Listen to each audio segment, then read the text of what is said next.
the crown of thorns starfish.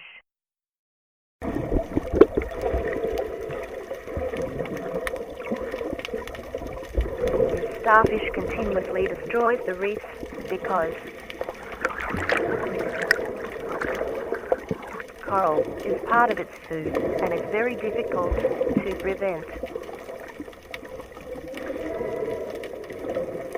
Australian scientists hope the giant Triton snail will help save the Great Barrier Reef.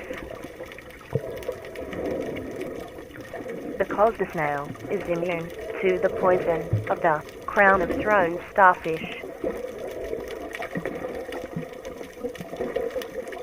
and because the crown of thorns starfish is food of the Triton snail, Charonia tritonus, Tritons Trumpet.